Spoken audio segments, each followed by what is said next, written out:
It's obviously woefully insufficient to help many pensioners make ends meet. It's less than half of the present inflation rate.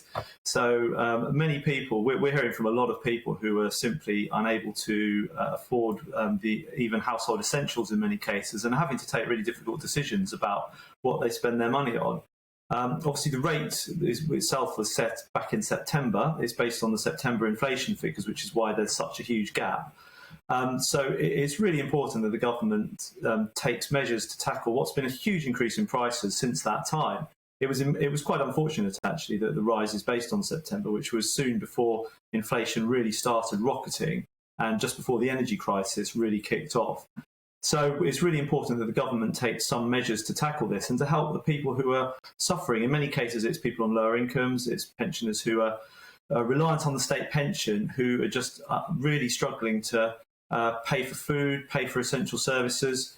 Although the weather's warmed up now, so we're not talking about heating so much, it's still really important that people can maintain their standard of living and don't have to scrimp and save as much as we're hearing.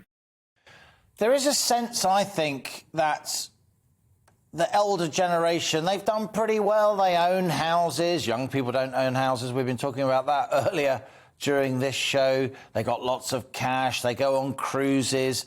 The government scrapped the triple lock, didn't it, with the coalition-era guarantee that pensions would rise, the basic state pension, by either the increase in the rate of inflation, earnings, or 2.5%, whichever is greater.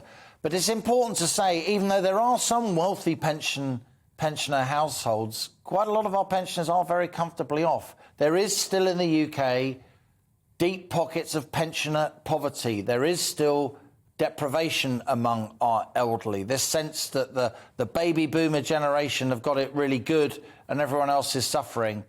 That's not right, is it? No, you're absolutely right.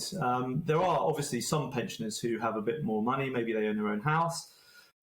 Maybe they have other assets as well. But there's still about 1 in 6 pensioners live in poverty. And the vast majority of people are on very modest incomes and are just about managing to get by.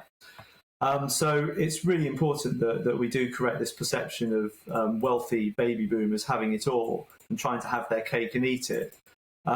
So, yeah, absolutely. It's about protecting people on the lowest incomes. It's about making sure that people in the lower income group, people who are reliant on the state pension and may well be claiming pension credit as well, can afford to get by. And at the moment, what we're hearing is just really difficult for a lot of people, which is why we need to see more action from the government. It was sorely missing from the spring statement, which the Chancellor delivered a few weeks ago.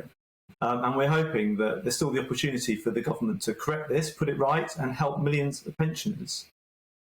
6 pensioners in poverty, says Age UK, and more to come, one assumes, given that the rise in the basic state pension is so much less than the increase in the cost of living. Do you think there'll be another sort of emergency budget? I'm hoping so, because I was also very disappointed by the spring statement. I really thought that something would come out of it to help us just with our energy bills, if nothing else. And for the elderly, energy bills are really, really important, of course. Many of them need to stay much warmer than you would if you were younger.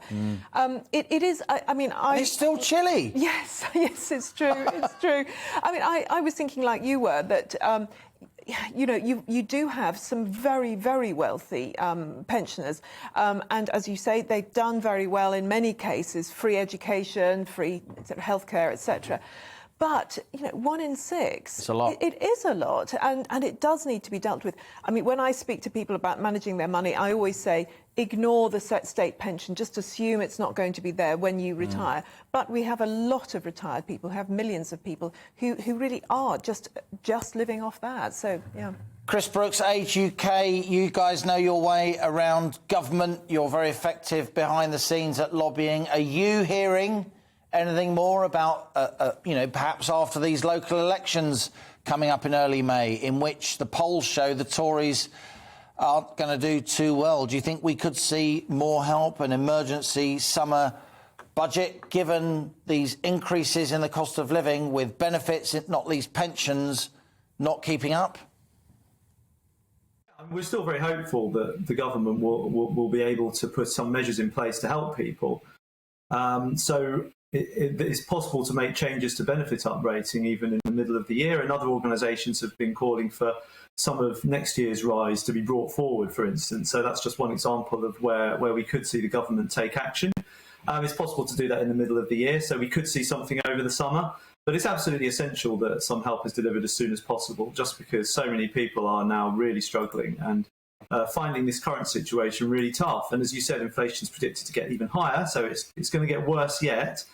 And incomes aren't keeping up. So something happens. We've been calling for the government to put in place what's effectively a £500 grant to people, the poorest pensioners, and the poorer income groups below state pension age as well. So not just pensioners who are struggling.